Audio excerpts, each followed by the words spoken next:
the emperor who chose wisdom over wine. Imagine this, you're scrolling through social media at 2 a.m. in your Chicago apartment, watching people live their seemingly perfect lives while you're stressed about tomorrow's presentation, replaying last week's awkward conversation with your boss, and wondering if you'll ever get that promotion. Sound familiar? Well, about 2,000 years ago, the most powerful man on earth was dealing with his own version of life's pressures, and what he discovered might just change how you handle yours. Meet Marcus Aurelius, the Roman emperor who could have had anything he wanted. We're talking unlimited wine, the best entertainment money could buy, and the kind of power that would make today's billionaires jealous. But instead of living it up in his palace, this guy chose something different. While other emperors were getting drunk and watching gladiators fight to the death in the Colosseum, Marcus was writing in his journal about how to live a good life.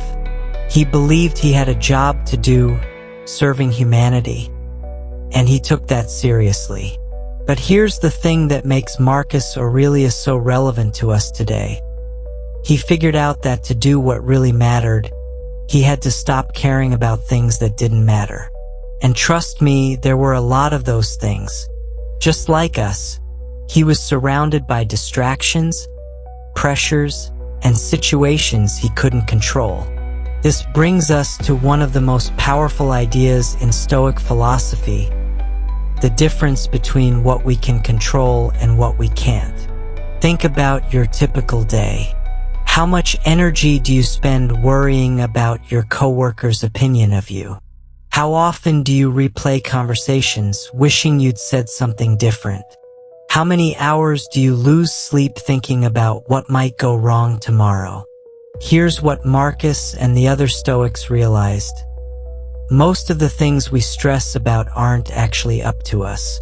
We're like puppets letting external forces pull our strings, then getting mad at the puppeteers for controlling us. But here's the plot twist.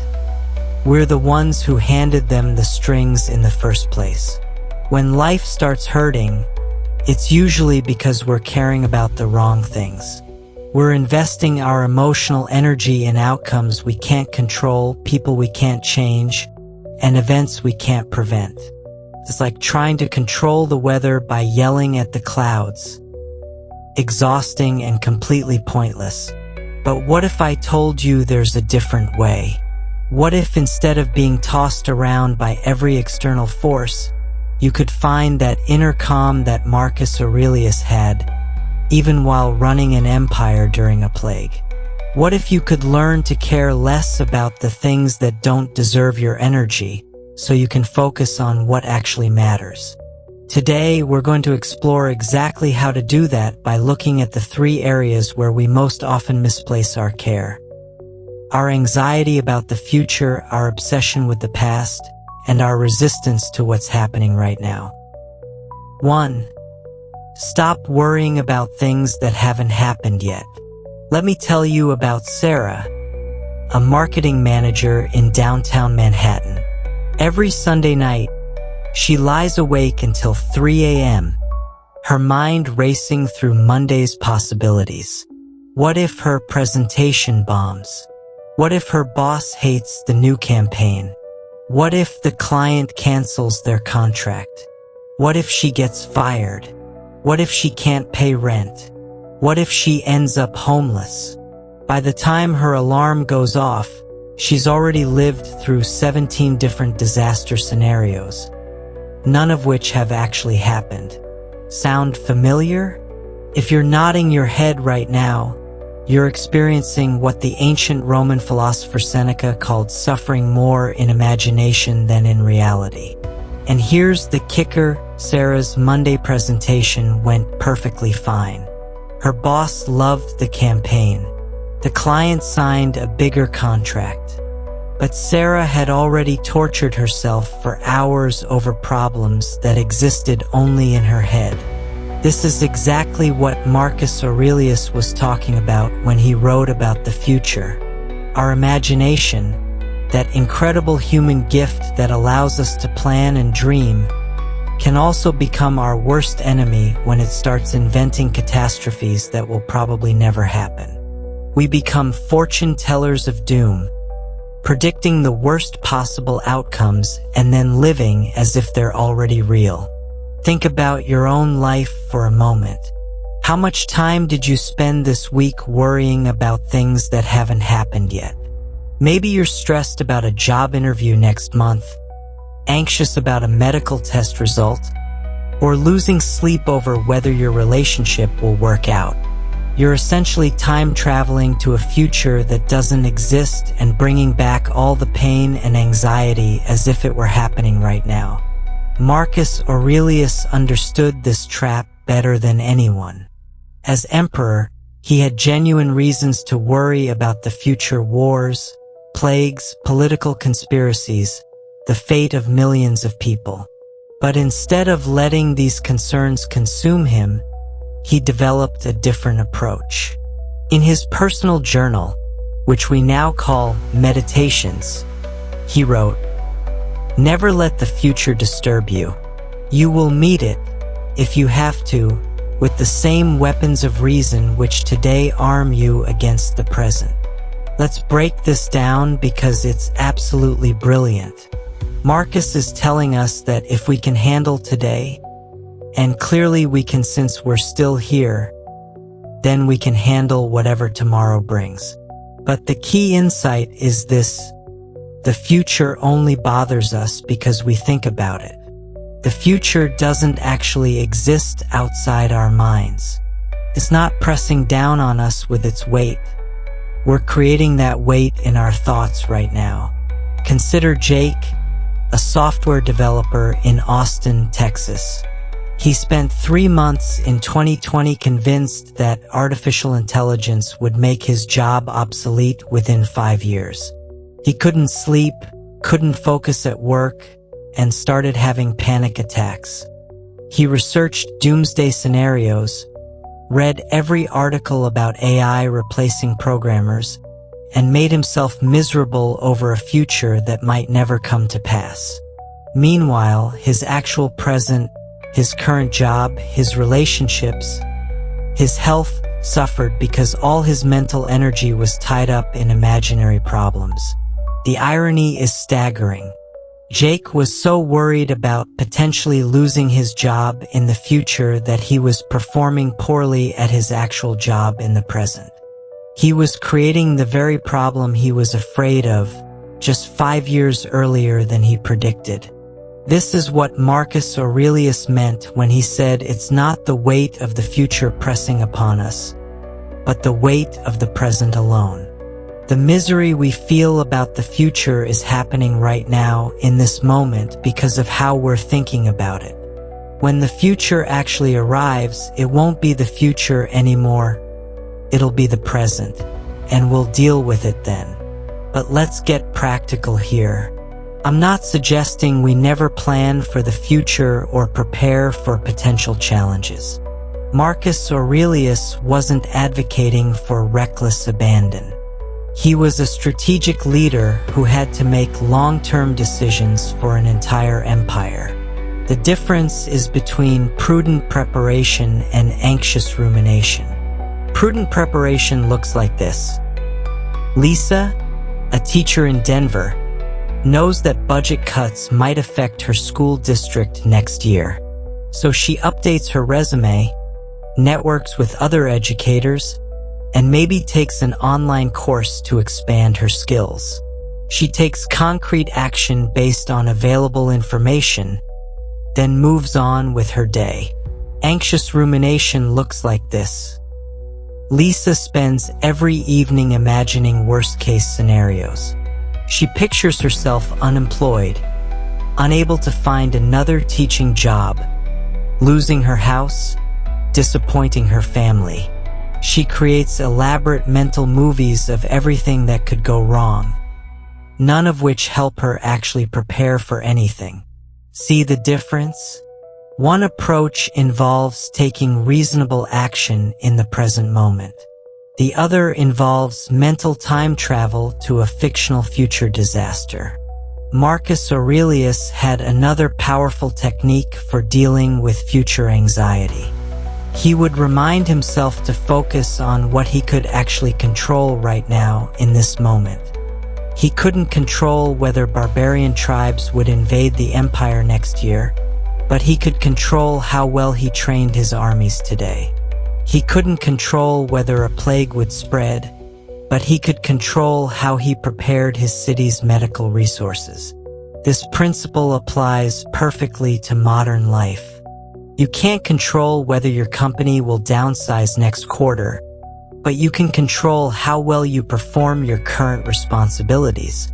You can't control whether your relationship will last forever, but you can control how present and loving you are with your partner today. You can't control whether you'll get sick in the future, but you can control your health habits right now. Here's another insight from Marcus that might blow your mind.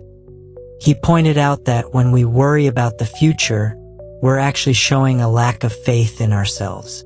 Think about it. Every time you've faced a challenge in your life, and you've faced many, you've gotten through it. You've adapted, learned, grown, and survived. Yet somehow, when you imagine future challenges, you picture yourself as helpless and incapable. Remember Tom, a small business owner in Seattle, who spent months in 2008 terrified about the financial crisis destroying his company. He imagined bankruptcy, losing his house, his wife leaving him, his kids hating him. But when the crisis actually hit his business, something interesting happened. He didn't fall apart. He got creative. He found new revenue streams, cut unnecessary expenses, and actually emerged stronger than before. The real Tom was far more resourceful and resilient than the imaginary helpless Tom he'd been picturing in his worry sessions. This is what Marcus Aurelius called meeting the future with the same weapons of reason which today arm you against the present. You've been handling challenges your entire life. You have skills, experience, intelligence, and adaptability that you're completely discounting when you imagine future disasters. But here's the most liberating part of this whole philosophy. Most of what we worry about never happens anyway. Studies show that about 85% of what we worry about never occurs, and of the 15% that does happen, 79% of people report they handled it better than they expected. We're literally torturing ourselves over things that are mostly imaginary and, even when real, more manageable than we think. So how do we actually stop this cycle? Marcus Aurelius suggests a simple but powerful practice. When you catch your mind wandering into future catastrophes, bring it back to the present moment. Ask yourself, what can I actually do about this right now? If there's something concrete you can do, do it. If there isn't, let it go. The future will come when it comes, and when it does, it won't be the future anymore. It'll be the present, and you'll handle it just like you've handled everything else in your life. Until then, there's only this moment, and this moment is where your real life is happening. 2. Why dwelling on your past keeps you stuck. Meet David, a 34-year-old accountant from Phoenix who can't stop replaying a conversation from 3 years ago. He was up for a promotion at his firm, and during the final interview, he stumbled over a question about quarterly projections. He didn't get the job, and ever since, he's been mentally rehearsing that moment, imagining all the brilliant things he could have said instead. If only I had mentioned the Johnson account, he thinks. If only I had prepared better. If only I hadn't worn that blue tie.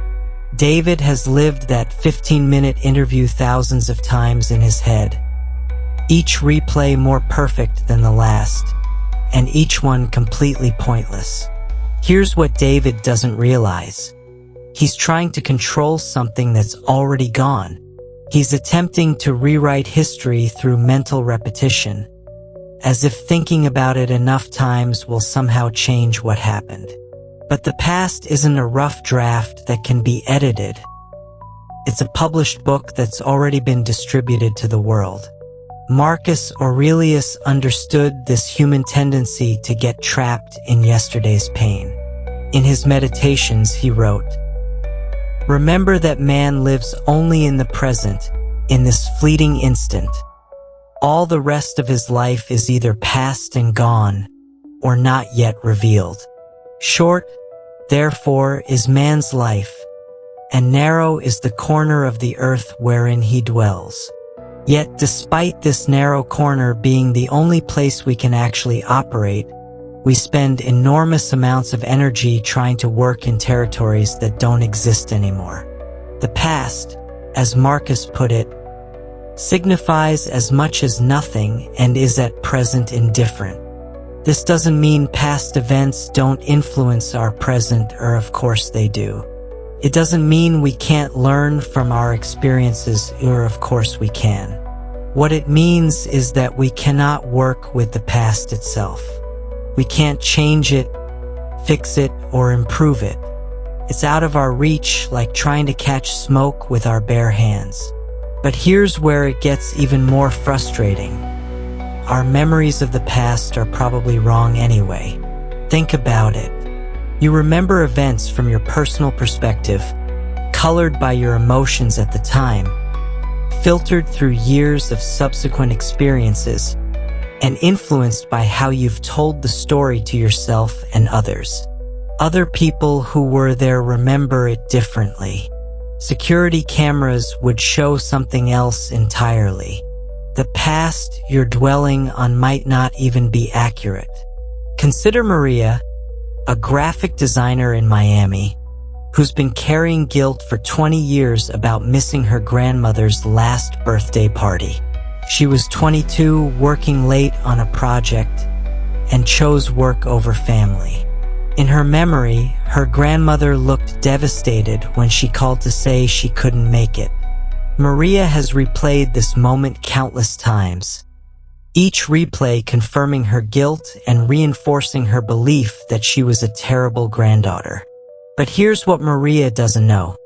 Her cousin was at that party and remembers their grandmother saying, "Maria is such a hard worker.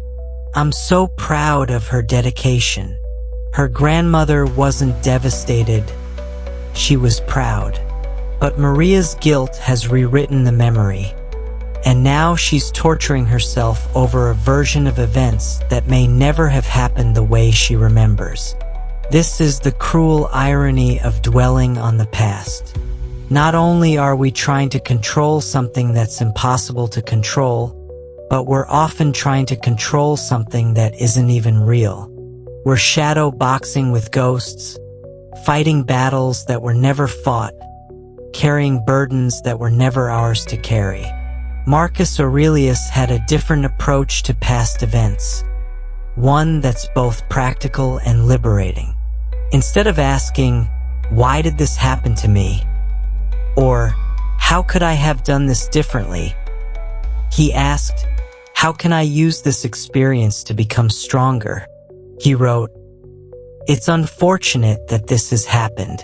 No, it's fortunate that this has happened and I've remained unharmed by it, not shattered by the present or frightened of the future. Could have happened to anyone, but not everyone could have remained unharmed by it." This is a complete reframe of how we think about difficult experiences. Instead of seeing them as unfortunate events that we wish we could change, Marcus saw them as opportunities to practice virtue, to develop resilience, to become the kind of person who can handle whatever life throws at them. Let's look at James, a construction worker in Detroit, whose business partner stole $50,000 from their company 5 years ago. James could spend the rest of his life replaying the signs he missed, the moments he should have been more suspicious, the different decisions he could have made. And for the first 2 years, that's exactly what he did. He was stuck in a mental prison, reliving the betrayal over and over, each time feeling the same anger and regret. But then James discovered something powerful. He couldn't change what his partner did, but he could change how he responded to it. He could choose to see the experience as a devastating betrayal that ruined his life, or he could see it as an expensive but valuable education in human nature, business partnerships, and his own resilience. He chose the latter. James used the experience to become more discerning in business relationships, more careful with contracts, and more appreciative of the honest people in his life. He started a new company with better systems and safeguards. Most importantly, he proved to himself that he could survive and rebuild after a major setback. The $50,000 was gone, but James had gained something more valuable: confidence in his ability to handle adversity.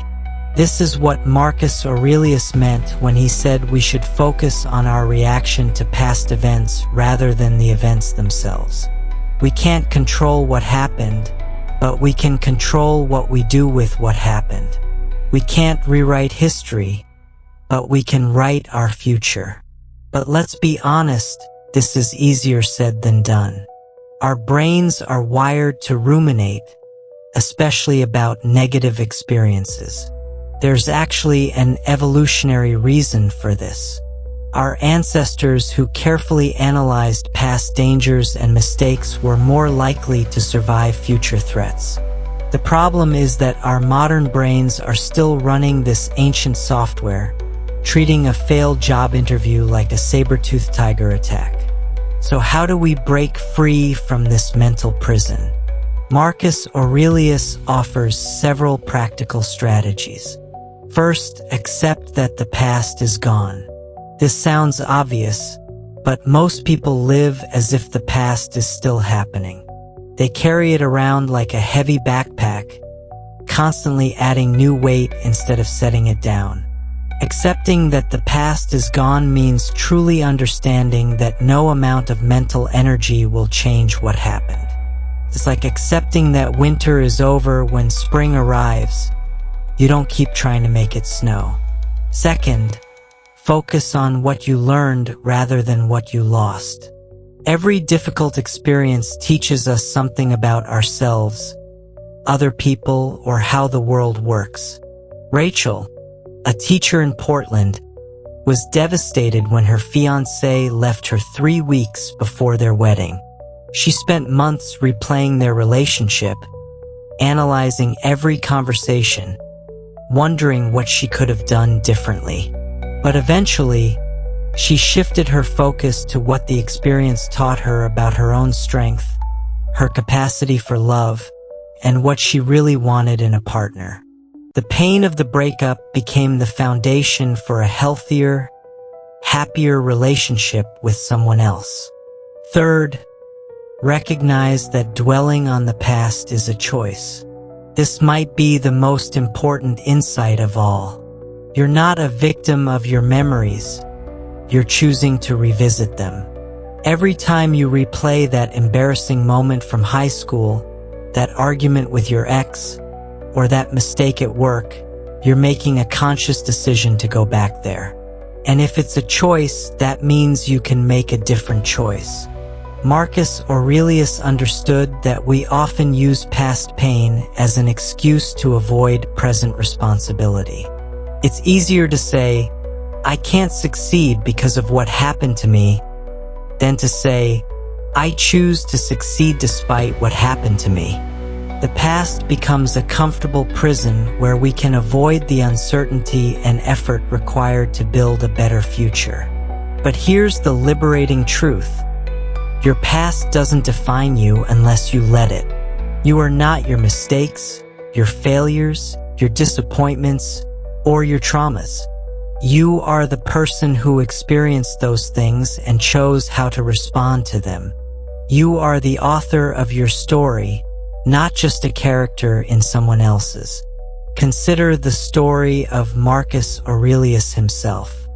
He became emperor during one of the most challenging periods in Roman history. There were plagues, wars, political conspiracies, and personal losses. He could have spent his time dwelling on the golden age of Rome that was already past, or mourning the peaceful reign he wished he could have had. Instead, he focused on being the best emperor he could be given the circumstances he actually faced. The past will always be there, like a museum you can visit but can't live in. You can learn from it, honor it, and even grieve it when necessary.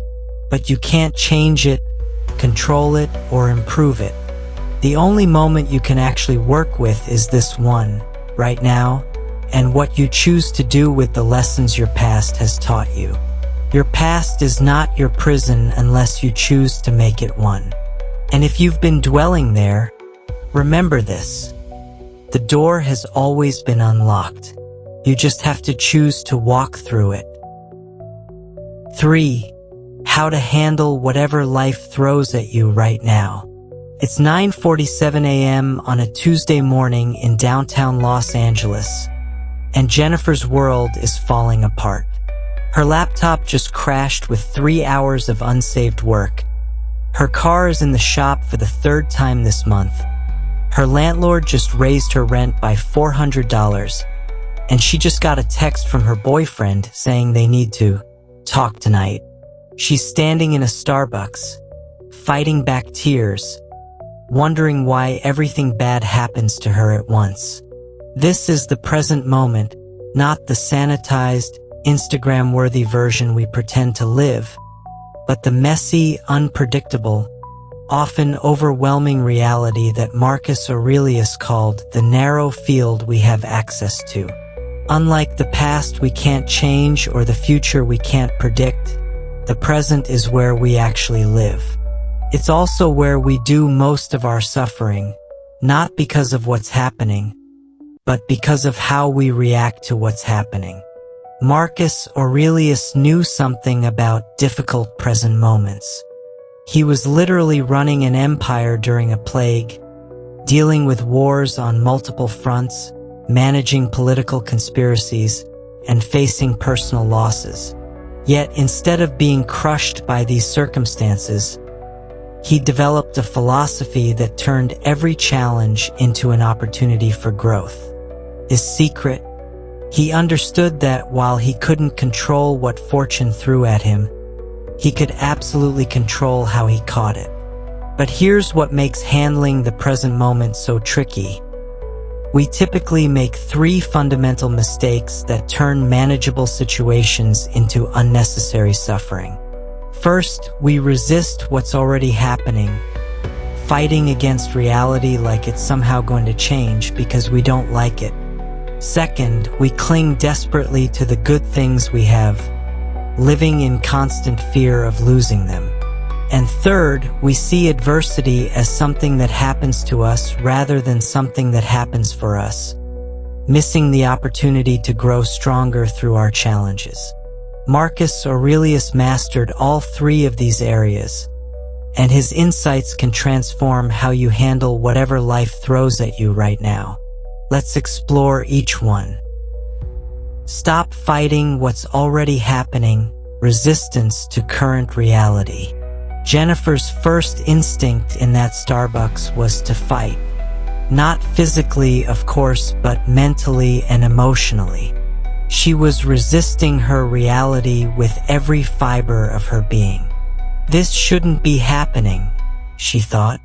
Why does everything go wrong for me? This isn't fair. I don't deserve this. Sound familiar? This is what Marcus Aurelius called the most pointless form of human suffering, fighting against what's already real. Marcus had a vivid metaphor for this kind of resistance. He compared people who struggle against fortune to pigs squealing and kicking when they're being sacrificed. It's natural, it's understandable, but it's completely useless. The pig's resistance doesn't change the outcome. It just makes the experience more traumatic for everyone involved. Think about your own life. How much energy do you spend fighting against things that are already happening? Maybe you're stuck in traffic, getting increasingly frustrated, as if your anger could somehow clear the road. Maybe you're dealing with a difficult boss, spending hours complaining about their management style, as if your complaints could change their personality.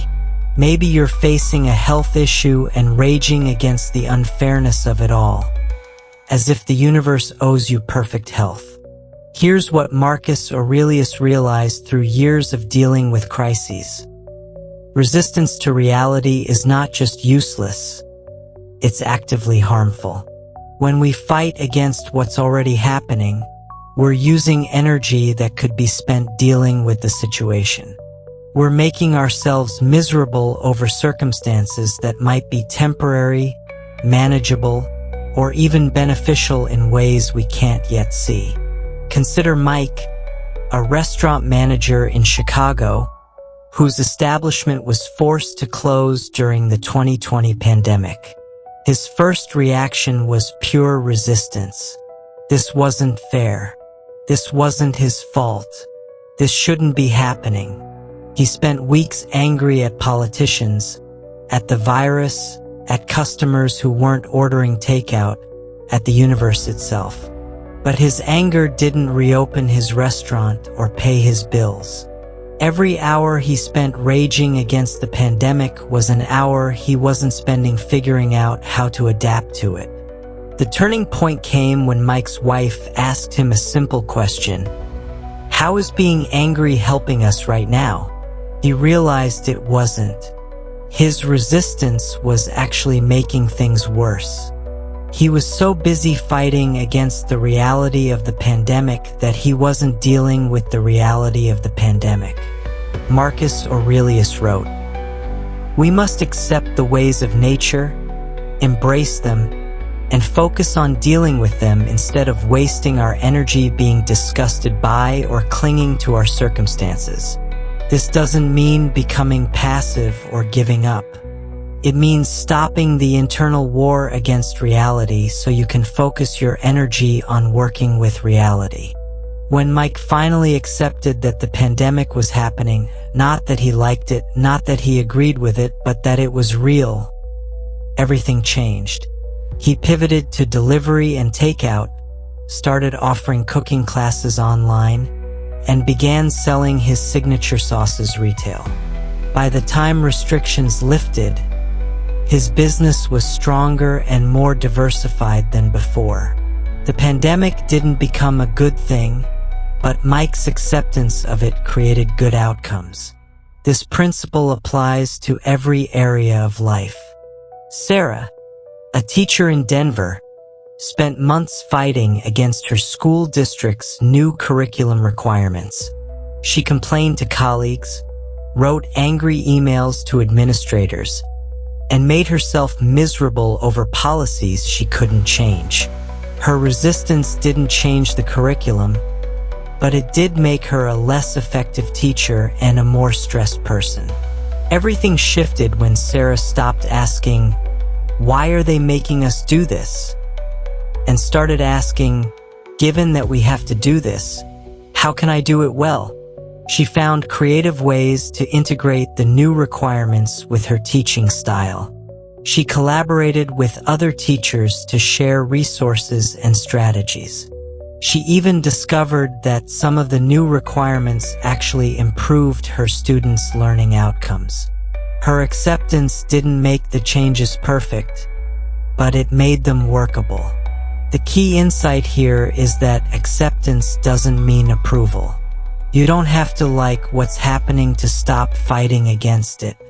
Marcus Aurelius didn't enjoy dealing with plagues and wars, but he accepted that they were part of his reality as emperor. He didn't waste energy wishing he lived in a different time or had different responsibilities. He focused on being the best emperor he could be given the circumstances he actually faced. This is what Marcus meant when he wrote about not being like deserters and fugitives from the law of nature. Life includes challenges, setbacks, disappointments, and losses. These aren't bugs in the system, they're features. Fighting against them is like fighting against gravity or the need for sleep. You can do it, but you'll exhaust yourself and accomplish nothing. But let's get practical. How do you actually stop resisting reality when every instinct tells you to fight? Marcus Aurelius developed several techniques that work as well today as they did 2,000 years ago. First, catch yourself in the act of resistance. Most of us resist reality automatically, without even realizing we're doing it. We get cut off in traffic and immediately start fuming. We receive bad news and instantly begin the "this shouldn't be happening" internal dialogue. The first step is simply noticing when you're fighting against what's already real. Second, ask yourself, what would acceptance look like right now? This doesn't mean you have to be happy about your circumstances. It means you stop spending energy wishing they were different and start spending energy figuring out how to work with them. Third, remember that resistance is a choice. You're not a victim of your circumstances, you're choosing how to respond to them. Every moment you spend fighting against reality is a moment you're choosing not to spend dealing with reality. Tom, a construction worker in Phoenix, learned this lesson when a workplace accident left him with a permanent back injury. His first year was spent in complete resistance. This wasn't supposed to happen to him. He was careful, experienced, safety conscious. The accident was someone else's fault. Workers' compensation wasn't enough. His whole career was ruined. But resistance didn't heal his back or change his situation. Eventually, Tom realized he had a choice. He could spend the rest of his life fighting against the reality of his injury, or he could accept it and figure out how to build a good life within that reality. He chose acceptance. Tom retrained as a safety inspector, using his construction experience and his personal understanding of workplace injuries to help prevent accidents for others. His injury didn't become a blessing, but his acceptance of it led to a meaningful career helping other workers stay safe. He found purpose in his pain by accepting it rather than fighting it. This is the power of acceptance. It frees up all the energy you've been wasting on resistance and allows you to use that energy constructively. When you stop fighting against what's already happening, you can start working with what's already happening. And that's where real progress begins. Stop clinging to what you can't keep, fear of loss and attachment. If resistance is fighting against what we don't want, clinging is desperately holding on to what we do want, terrified that we might lose it. Both reactions give external circumstances power over our inner peace, but clinging might be even more insidious because it disguises itself as love, ambition, or appreciation. Take Amanda, a marketing executive in Boston, who got promoted to her dream job. For the first few months, she was ecstatic. She had worked toward this position for years, and finally achieving it felt like validation of all her efforts. But gradually, her joy turned into anxiety. What if she couldn't handle the responsibility? What if her boss realized she wasn't qualified? What if the company downsized and her position was eliminated? She became so afraid of losing her success that she couldn't enjoy having it. This is the paradox of clinging. The tighter we hold onto something, the less we're able to actually experience it. Amanda's fear of losing her job was preventing her from doing her job well, which ironically made her more likely to lose it. She was creating the very outcome she was trying to avoid. Marcus Aurelius understood this trap intimately. As emperor, he had access to incredible wealth, power, and privilege. He could have spent his time desperately trying to maintain these advantages, living in constant fear of losing them. Instead, he developed a philosophy that allowed him to appreciate what he had without being enslaved by it. He wrote, "Treat what you don't have as non-existent. Look at what you have, the things you value most, and think of how much you'd crave them if you didn't have them. But be careful. Don't feel such satisfaction that you start to overvalue them, that it would upset you to lose them. This is a delicate balance that most of us struggle with. We should appreciate what we have without becoming enslaved to it. We should enjoy our successes without defining ourselves by them. We should love our relationships without making our happiness dependent on them never changing." But how do we actually do this? Consider Lisa, a software engineer in Seattle, who spent 3 years in a relationship she knew wasn't right for her. Her boyfriend was emotionally unavailable. They had different life goals, and they fought constantly about fundamental issues. But Lisa was terrified of being alone. She had invested so much time in the relationship, and what if she never found anyone else? What if she was making a mistake? What if he changed?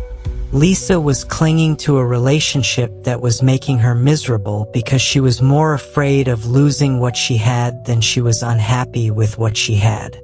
She was holding on to something that wasn't even good for her, simply because it was familiar and letting go felt scary.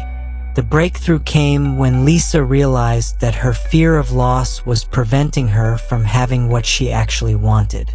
By clinging to a relationship that wasn't working, she was making herself unavailable for a relationship that could work.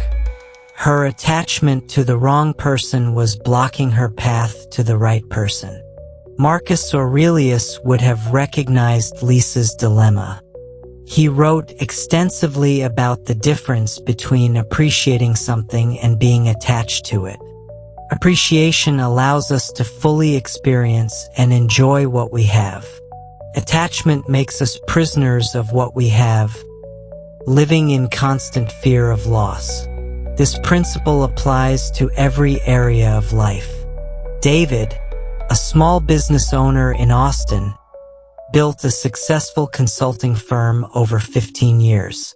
But instead of enjoying his success, he lived in constant anxiety about losing it. He worked 18-hour days, not because the business required it, but because he was terrified that any reduction in effort would lead to failure. He monitored competitors obsessively, worried about economic downturns, and made himself sick with stress over scenarios that might never happen. David's attachment to his business success was preventing him from actually succeeding. He was so focused on not losing what he had that he wasn't building on what he had. His fear-based decision-making was actually making his business more vulnerable, not less. The shift happened when David learned to hold his success lightly. This didn't mean caring less about his business. It meant caring about it in a healthier way.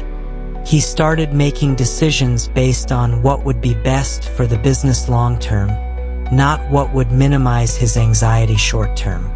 He delegated more responsibilities, invested in systems and processes, and actually took vacations. Paradoxically, by clinging less tightly to his success, he made it more sustainable. Marcus Aurelius called this approach holding things lightly. It's like holding a bird in your hands. Grip too tightly and you'll crush it, but hold it gently and it can rest safely. The bird might eventually fly away, but that's the nature of birds. Fighting against that nature doesn't change it. It just makes everyone miserable. But clinging isn't just about big things like jobs and relationships. We cling to all sorts of smaller things that create unnecessary suffering. Jennifer, our friend from the Starbucks, was clinging to her expectation of how her day should go. When reality didn't match her expectations, she felt like everything was falling apart. Rachel, a teacher in Miami, was clinging to her image as the fun teacher that all the students loved. When she had to enforce some unpopular policies and a few students complained about her, she was devastated. She had defined herself by external approval, so any threat to that approval felt like a threat to her identity. Marcus Aurelius understood that we often cling to things that were never really ours to begin with. Other people's opinions, external circumstances, even our own youth and health. These things are on loan from fortune, not permanent possessions. Recognizing this isn't depressing. It's liberating. When we stop trying to control things that aren't controllable, we can focus on things that are. So how do we practice holding things lightly? Marcus Aurelius offers several practical approaches. First, regularly remind yourself that everything is temporary. This doesn't mean being pessimistic or expecting the worst. It means recognizing that change is the only constant. Your current job won't last forever, neither will your current problems. Your relationships will evolve, so will your challenges. This perspective helps you appreciate what you have without becoming desperate to keep it. Second, focus on the process rather than the outcome. Amanda, our marketing executive, learned this lesson when she shifted her focus from keeping her job to doing her job well. Instead of spending energy worrying about losing her position, she invested that energy in excelling at her responsibilities. By caring less about the outcome, she improved the process, which actually made the desired outcome more likely. Third, practice gratitude without attachment. This means appreciating what you have while it's here, without demanding that it stay forever. You can love your current home without needing to live there forever. You can enjoy your current relationship without requiring guarantees about the future. You can appreciate your current health without expecting it to never change. Mark, a musician in Nashville, learned this lesson when he stopped clinging to his dream of becoming a famous recording artist. For years, he had been miserable because his music career wasn't developing as quickly as he wanted. He was so focused on the success he didn't have that he couldn't enjoy the music he was making. When Mark learned to hold his dreams lightly, everything changed. He continued working toward his goals, but he stopped making his happiness dependent on achieving them. He found joy in the process of creating music, regardless of whether it led to fame. Ironically, this shift in attitude made him a better musician and a more attractive collaborator. His music improved because he was creating from joy rather than desperation. This is the ultimate insight about clinging. It doesn't actually help us keep what we want to keep. In fact, it often has the opposite effect. When we cling to relationships, we become needy and demanding. When we cling to success, we become fearful and rigid. When we cling to our image, we become defensive and inauthentic. Holding things lightly doesn't mean caring less. It means caring more skillfully. It means loving without possessing, striving without demanding, and appreciating without clinging. As Marcus Aurelius discovered, this approach doesn't just reduce our suffering. It actually increases our effectiveness and our joy. Turn every challenge into strength training, practicing virtue in adversity. Here's where Marcus Aurelius' philosophy becomes truly revolutionary. He didn't just teach people how to endure adversity. He taught them how to use adversity as a tool for becoming stronger.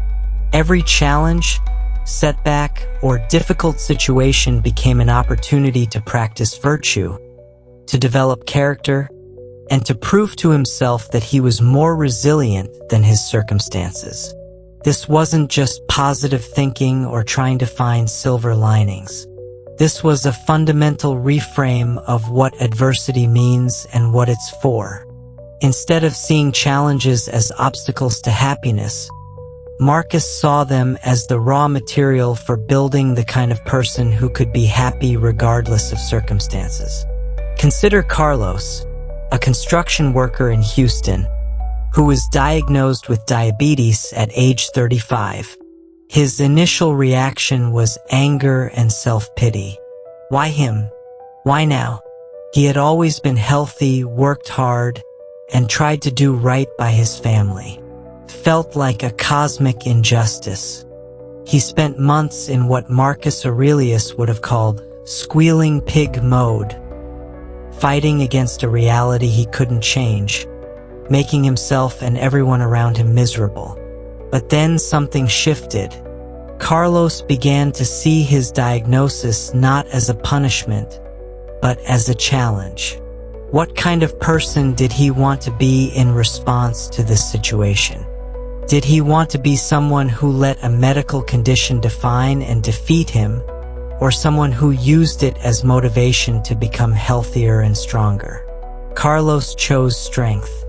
He completely overhauled his diet, not just to manage his blood sugar, but to optimize his overall health. He started exercising regularly, something he had always meant to do but never prioritized. He began monitoring his body more carefully, which led to catching and addressing other health issues early. He even started volunteering with other newly diagnosed diabetics, helping them navigate the same challenges he had faced. The diabetes didn't become a blessing to Carlos, would still prefer not to have it. But his response to the diabetes created blessings. He became healthier overall, more disciplined, more appreciative of life, and more connected to his community. As Marcus Aurelius wrote, "It's unfortunate that this has happened. No, it's fortunate that this has happened and I've remained unharmed by it." This is the essence of practicing virtue in adversity, transforming challenges into character development. Every difficult situation asks you the same question. Who are you going to be in response to this? Your answer to that question matters more than the situation itself. Marcus Aurelius faced this question constantly. Plague, war, political conspiracies, personal losses, the enormous responsibility of governing an empire. Any of these challenges could have broken him. Instead, he used each one as an opportunity to practice the 4 cardinal virtues of Stoicism: wisdom, courage, justice, and temperance.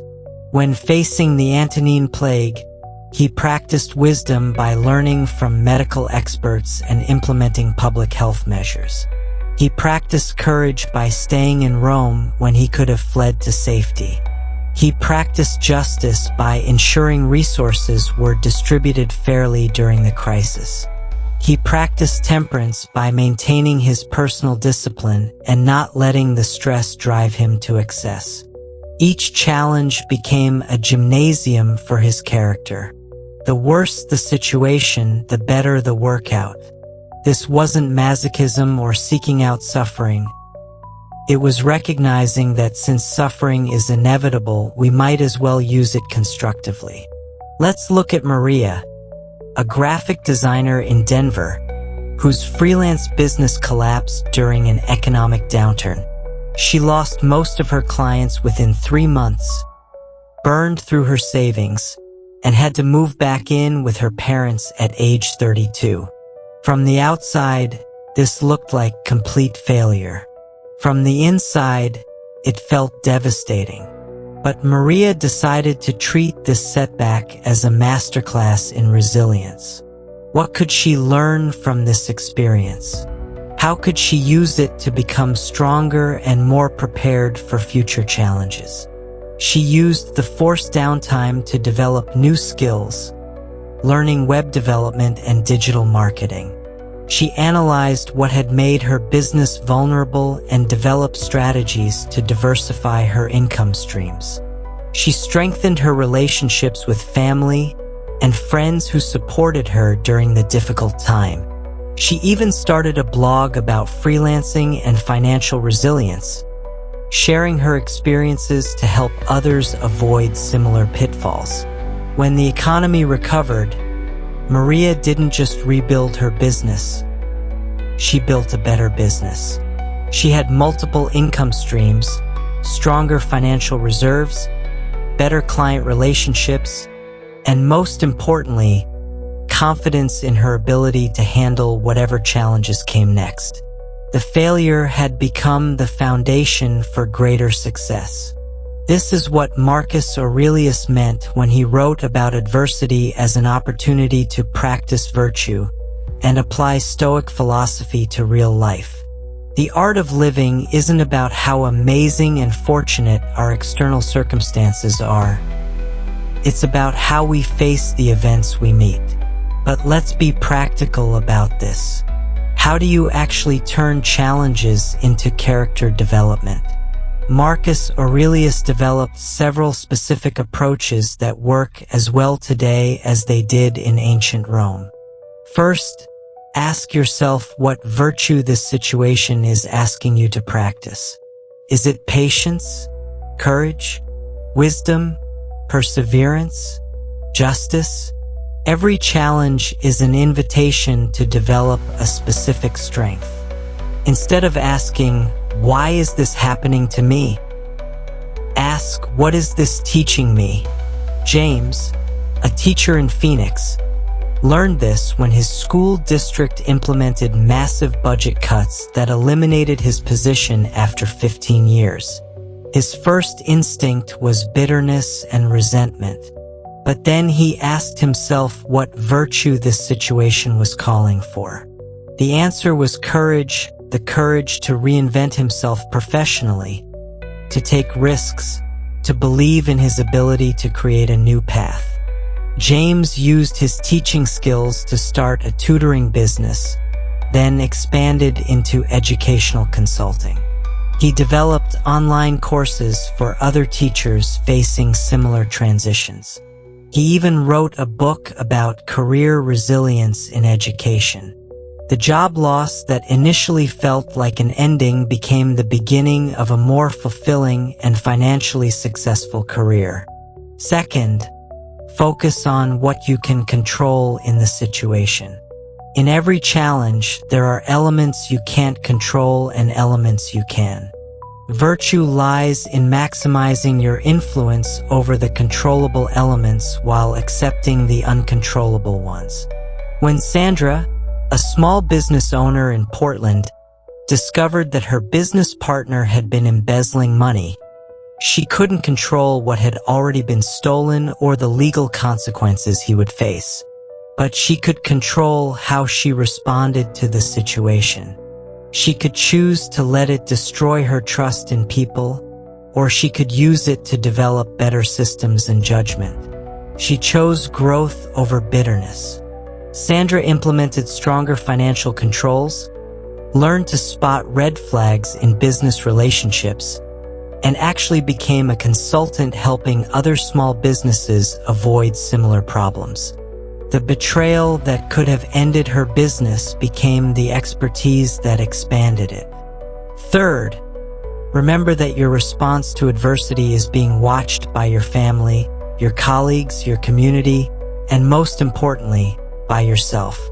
Every challenge is an opportunity to model the kind of person you want to be and to prove to yourself that you're capable of handling whatever life brings. Marcus Aurelius was acutely aware that his responses to imperial crises were being observed by millions of people. He couldn't control the plagues and wars, but he could control whether he faced them with dignity, wisdom, and strength. His example during difficult times became part of his legacy and influenced how people thought about leadership for centuries. You might not be leading an empire, but your response to adversity still matters. Your children are watching how you handle setbacks. Your colleagues are observing how you deal with pressure. Your friends are seeing how you face challenges. Most importantly, you're teaching yourself what kind of person you are when things get difficult. This is what Marcus Aurelius called the art that men share with gods, the ability to treat whatever happens as wholly natural, not novel or hard to deal with, but familiar and easily handled. This isn't about pretending that challenges aren't challenging. It's about approaching them with confidence in your ability to handle them and grow from them. Every difficult situation is asking you the same question. Who are you going to be in response to this? Your answer to that question, not the situation itself, determines whether you emerge from the challenge as stronger or weaker, wiser or more bitter, more capable or more defeated. The situation will pass. Your response to it becomes part of who you are forever. Choose wisely. Your new Stoic mindset starts today. So here we are, back to that moment when life hurts and everything feels overwhelming. But now you have something different, the wisdom of Marcus Aurelius and a roadmap for caring less about the things that don't deserve your energy. Think about Jennifer in that Los Angeles Starbucks, overwhelmed by her crashed laptop, broken car, rent increase, and relationship drama. 6 months later, she's a different person. Not because her external circumstances became perfect. They didn't. But because she learned to focus on what she could actually control. Her responses, her choices, her growth through adversity. When her next crisis hit, and it did because that's life, she didn't fall apart. She asked herself 3 simple questions. Am I worrying about something that hasn't happened yet? Am I dwelling on something I can't change? Am I resisting what's already real? Or can I use this to become stronger? These questions, rooted in Marcus Aurelius' ancient wisdom, became her modern survival toolkit. This is what happens when you stop letting external forces pull your puppet strings. You discover that you were never as powerless as you thought. The future can't hurt you because it only exists in your imagination. The past can't control you because it's already gone. And the present moment, no matter how challenging, becomes an opportunity to practice virtue and prove your resilience. Marcus Aurelius figured this out while running an empire during a plague. You can figure it out while running your own life during whatever challenges you're facing. The principles are the same. The power is the same. The choice is the same. Your new Stoic mindset starts with a simple recognition. You are not a victim of your circumstances. You are the author of your responses to your circumstances. Every morning, you wake up with the same tools Marcus Aurelius had: reason, choice, and the ability to focus on what truly matters. Will you use today to worry about tomorrow's imaginary problems? Or will you use today to build the skills and strength you'll need for whatever actually comes? Will you spend today rehashing yesterday's unchangeable events? Or will you spend today creating new experiences worth remembering? Will you resist what's already happening? Or will you work with it to become the person you want to be? The emperor who chose wisdom over wine understood something that can transform your life. When you care less about the things that don't matter, you suddenly have unlimited energy for the things that do matter. Your relationships, your growth, your contribution to the world, your peace of mind. These things flourish when they're not competing with anxiety, regret, and resistance for your attention. Your Stoic journey starts today, right now, with whatever challenge you're facing. Remember, you've got this because you've always had this. You just needed an ancient emperor to remind you. If this video helped you see your challenges differently, smash that like button and subscribe to Stoic Vivu for more ancient wisdom that actually works in modern life. Share this with someone who needs to hear it, because we all need reminders that we're stronger than our circumstances. Your new mindset starts today.